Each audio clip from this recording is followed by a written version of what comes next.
Dans le texte témoignage, Histoire du 8 mai 1945, nous avions remarqué que l'auteur, narrateur, témoin ne s'impliquait pas d'une manière explicite. Il n'employait pas le pronom personnel « je ». Il ne pouvait être ni neutre, ni objectif, c'est-à-dire impartial, car il ne pouvait pas être insensible devant la dimension tragique de l'événement, malgré le fait qu'il ne s'est pas impliqué directement. À présent, nous allons nous intéresser à l'emploi de la première personne du pluriel « nous » dans le témoignage d'un fait historique. C'est le cas du texte 3, le 1er novembre 1954 à Khanchla. Ce récit est le produit d'un acteur témoin de cet événement. Mais il ne s'exprime pas à la première personne du singulier. Il utilise le « nous », pronom personnel inclusif.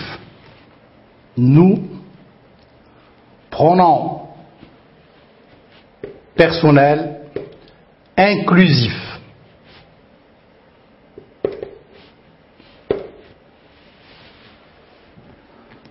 Qui inclut les autres à soi-même pour former un ensemble où la responsabilité des actions est assumée collectivement.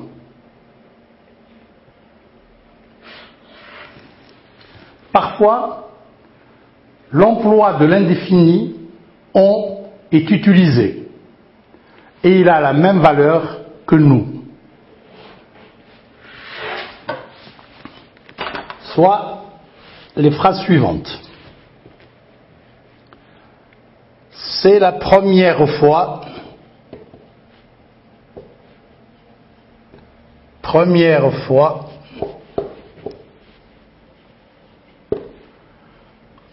que l'on entendit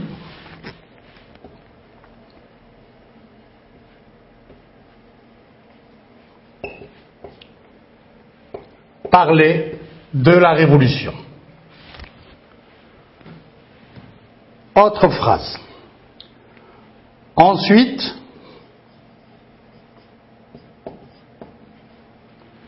on procéda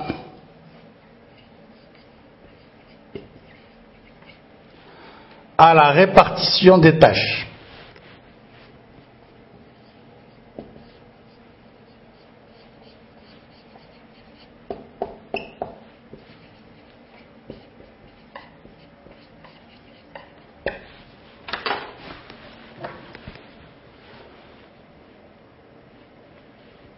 On entendit, on procéda. Normalement, dans un récit qui se veut littéraire, nous aurions dû voir l'emploi de nous à la place de on. Nous à la place de on. Et on aurait écrit, c'est la première fois que nous entendions, ensuite nous procédâmes à la répartition des tâches. On emploie on pour donner un caractère beaucoup plus familier au récit. Par contre, dans le texte 4, femmes algériennes dans les camps,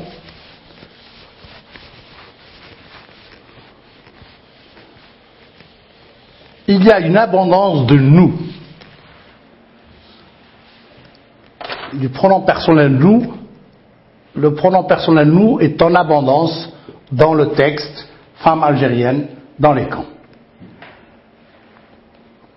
À un moment donné, apparaît le pronom indéfini on. Et on peut s'interroger, est-ce qu'il désigne le nous d'une manière familière? Non. dans ce texte-là, nous est employé pour désigner, est employé pour désigner les soldats.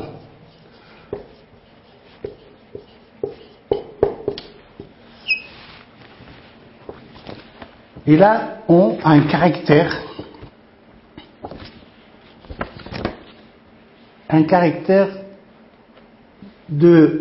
d'indéfini, de quelque chose qui ne peut pas être déterminé, précisé.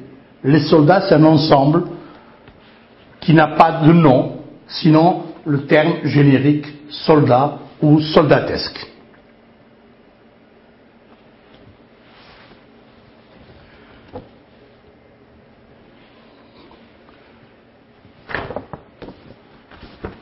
Nous allons remarquer que le pronom personnel ici, nous, est adjoint à l'imparfait de l'indicatif pour mieux rendre compte de l'atmosphère du camp.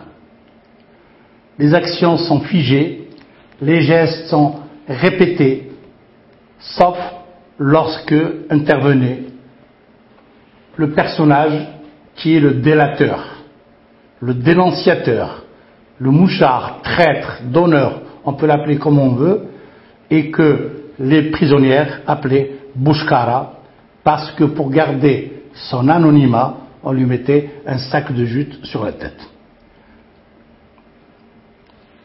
Ici vont s'opposer deux champs lexicaux, celui de la détente et celui de la peur,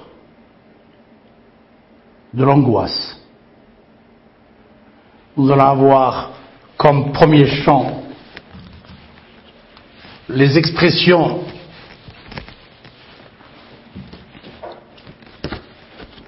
bon moment,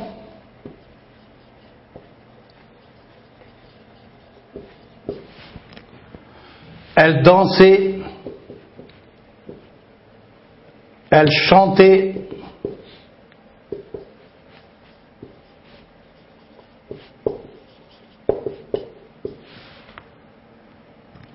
nous supportions la faim,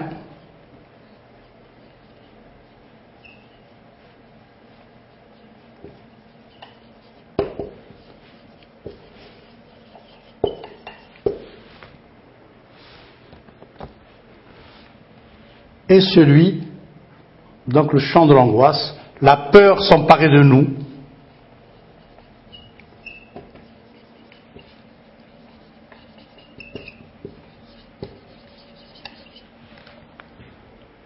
les détenus attendaient dans l'anxiété, les détenus attendaient dans l'anxiété,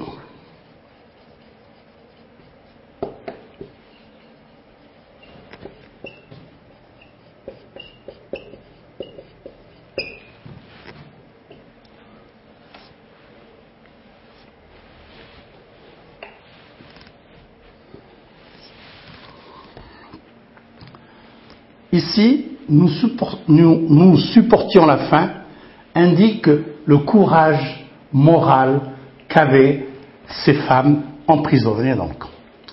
Donc, nous venons de voir que l'utilisation des pronoms personnels et des temps n'était pas si innocente que cela. Il y a un choix de la part du scripteur pour rendre compte d'une atmosphère, pour rendre compte d'un événement, pour rendre compte d'une émotion. Nous allons voir aussi que le récit va se décliner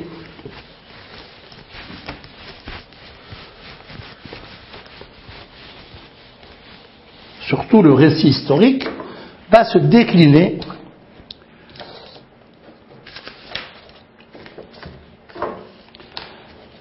dans le temps et l'espace. Tout récit se situe dans un lieu déterminé et à un moment bien particulier. dans un lieu déterminé. Si nous prenons, à titre d'exemple, le texte Delphine pour mémoire, nous allons avoir des indications de lieu. Avenue de la République, grande artère de Paris, à Aubervilliers, c'est la banlieue parisienne, Charonne, Bonneville, Bonne Nouvelle sont des stations de métro bien connues. Dans l'autre texte, Histoire du 8 mai 45, on nous parle du marché hebdomadaire, de la ville de Sétif. Dans le texte 1er novembre 54 à Khanchla, le récit raconte le retour de l'Aghrour, un militant qui rentrait de Batna. Les attaques auront lieu simultanément, là je cite le texte, dans toute l'Algérie. Dans Femmes algériennes dans les camps, nous avons Caen, Chambray, au milieu de la cour. D'autres camps noirs existaient autour d'Alger, d'El Billard, de Sidi Frege. Ça, c'est pour la situation dans l'espace. La situation du récit dans le temps obéit aussi à certaines règles. Si les faits se passent au moment où l'on écrit, ou si le récit est fait sur le vif, par un personnage qui en est témoin, ou un auteur, personnage, témoin, ou auteur, personnage, témoin sont confondus. Exemple, texte Delphine pour mémoire. On emploie comme temps de base, c'est la règle, l'indicatif présent. J'ai 10 ans, j'ai 11 ans, j'ai 12 ans, j'ai suivi dans les journaux.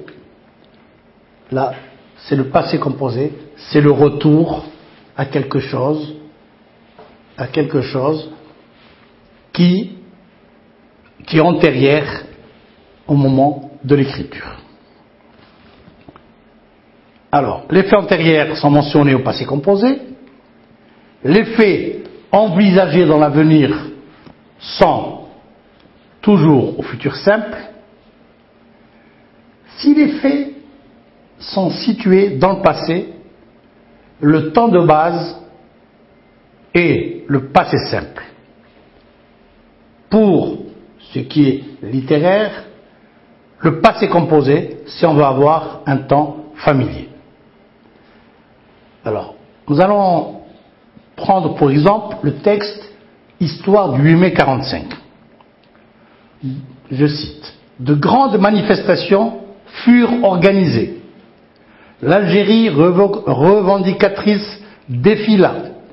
Les massacres atteignirent le paroxysme de la tragédie. Tous ces verbes sont au passé simple.